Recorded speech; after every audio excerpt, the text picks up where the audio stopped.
All right, great question that came in that really got me thinking. And it's a question that I've been asked over the years, but also a question that my answer has evolved over time. And the question was regarding my fame.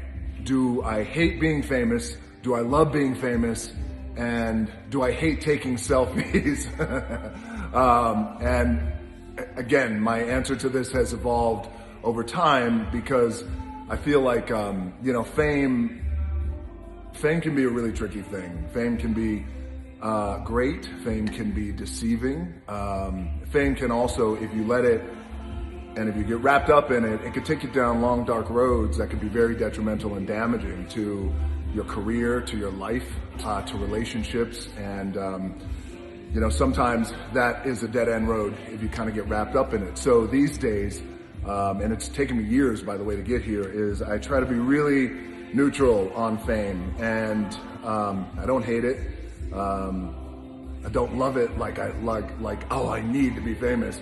No, I'm usually I'm grateful for it, but also again, I keep the meter in neutral there because I don't like to overreact to fame, and I try to underreact to it again because it could be really deceiving. And when I first started to become well known as a pro wrestler, and being famous in the world of pro wrestling, at that time, it actually kind of skewed my perception of what my reality was at that time, and really what the true reality was around the world. And the reason why I share this with you is because it was a lesson that I had learned years and years ago that has actually made me better, more evolved, and more aware about fame these days, so I can appreciate it more. More importantly than appreciating the fame, I can appreciate the fans more, and I can appreciate the customers, the consumers, the people more.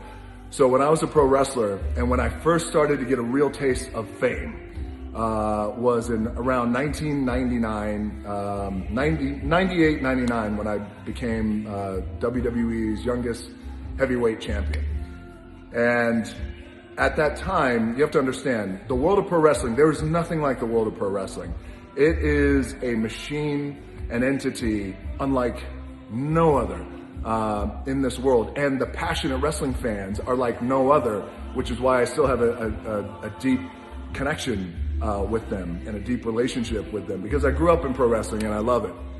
Now, and again, I'm not speaking for any other pro wrestler, but I know how it affected me. So the day goes like this, the day in the life of a pro wrestler, at least for me back then, and for all of us back then, but I'll let you know how it affected me. So I would go to the airport, and I would usually fly out of Miami International Airport or Fort Lauderdale. From there, I would then fly to whatever town I was wrestling in, any city across the country. Land, I would go to the rental car, pick up my rental car. From the rental car, I would go to the hotel. I would check in. From the hotel, I would check in, then I would go to the local restaurant, whatever city it was. After that, I would then go to the gym, work out. After that, then go to the arena. I would perform that night in the arena, have a wrestling match, and then get in the car, drive to the restaurant again, if they're still open. I'd have something to eat, and then I'd drive a couple of 100 miles down the road to the next town. Now, from the airport to the rent-a-car, to the hotel, to the gym, to the restaurant, to the arena, everywhere we went, wrestling fans were always there. So, which was great, and they wanted autographs, they wanted pictures, they had memorabilia, they wanted me to sign these WWE belts, they had everything and anything. Now, what happens, this is where fame can be a little tricky and it can be deceptive, and you gotta be careful about it, that you don't get sucked into the vortex of it, because it's created this reality for me back then. Now I'm 25, 26 years old. And the reality it created was, holy shit, I can't go anywhere. I'm so famous that, that I can't go anywhere. Guys, I'm going to the airport. I mean, I'm going to the Waffle House, fans are there. I'm going to the local gym, fans are there. Going to the arena, fans are there. Rental car dealership, fans are there. I mean, I don't know. I'm like the Beatles. Guys, listen, Beatles, Elvis, Jesus, And I'm this famous now. So you can see, now this happened every single day. And when this happens every single day, this is where you have to be careful that you kind of don't get sucked up in it like I did. And I used to think like, man, I am just, I don't know what, I mean, this is crazy. So again, Jesus level fame. When the truth is, now looking back, the fame that I have today, that I'm so blessed with, and I'm a lucky son of a bitch to have, that fame back then pales in comparison to what I have today. But the lesson was, so here's what happened. I was out having dinner one night, and I was having dinner with my ex-wife, and I saw fans getting excited at another table, and I knew they were getting ready to come over. Nowadays, through time and experience, I could walk into a room, I could walk into a big space, it could be intimate, there could be 10,000 people. I can immediately assess, all right, they're gonna get emotional over there, this is getting ready to happen over there, this guy's got his camera phone already out, this guy's approaching, this woman's crying, like I can really assess now. I've got my spider senses to a really good place. So back then, I saw this couple getting ready to come over. They finally came over. They worked themselves up to come over to ask me for a picture. They come up, and they were so nice. I'll never forget it because it became this moment became my teachable moment and a great lesson that I took with me for life. And I'm so grateful it happened. And I thank this couple, by the way, that they probably had no idea that they were part of a defining moment in my life. So they came over and they were so nice. They said, I'm so sorry. We're so sorry. Can we please have your autograph and a picture? So sorry. And of course I said yes, but how I said yes was a psychological play, like I was playing chess, because I said yes, but in a way that made them feel bad.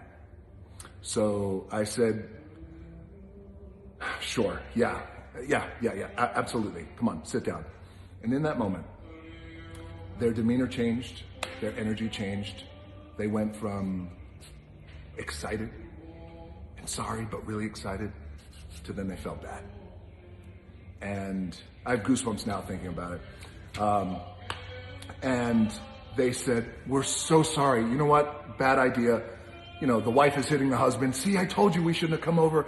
And I said, no, it's okay. Come on, sit down. They were like, oh, so sorry. So they sit down, we take a picture, and I sign their autographs, I sign their menus.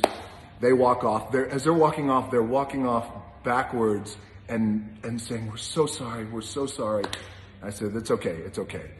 So they sit down. It took all of 30 seconds, not even 30 seconds, for me to realize that I had an opportunity to make somebody feel good, and I made them feel bad.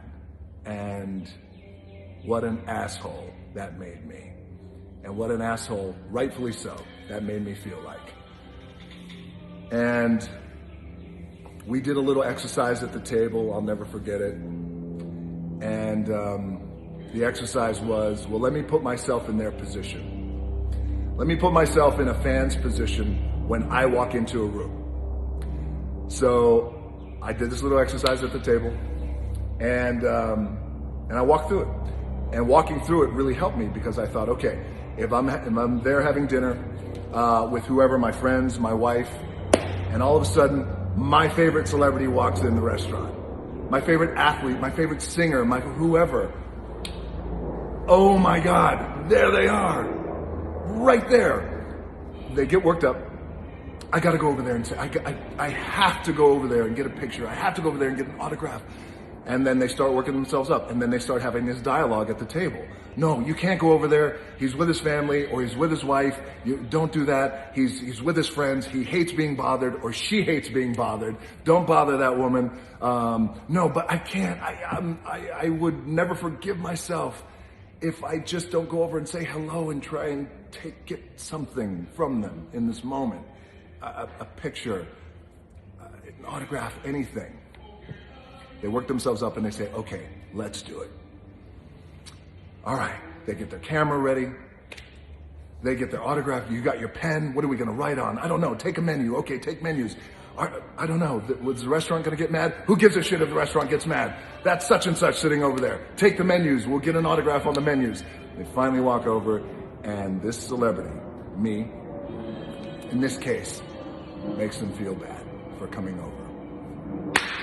Man, after that, I told myself I would never, ever make anyone feel bad again for coming up to me. And especially now, I mean, again, this level of fame that I've been lucky enough to have, I mean, people are crying when they're coming up, and they're shaking, and they can't hold the phone like they're doing this.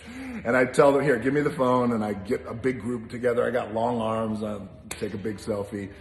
But I'll never forget that. And I thank that couple, by the way, whoever they are, for that. So that's helped me. And so now, this level of fame, anybody coming up to me, fans, little kids, older people, doesn't matter. I don't care if they're a billionaire. I don't care if they're blue collar, hard working men and women. Doesn't matter to me. They all get the same treatment, and that treatment is gratitude. And I appreciate you coming up to me and actually asking for my autograph, because, by the way, the alternative to that is I go back to having $7 in my pocket and nobody giving a shit to get my autograph or get my picture. And on top of that, here's the truth.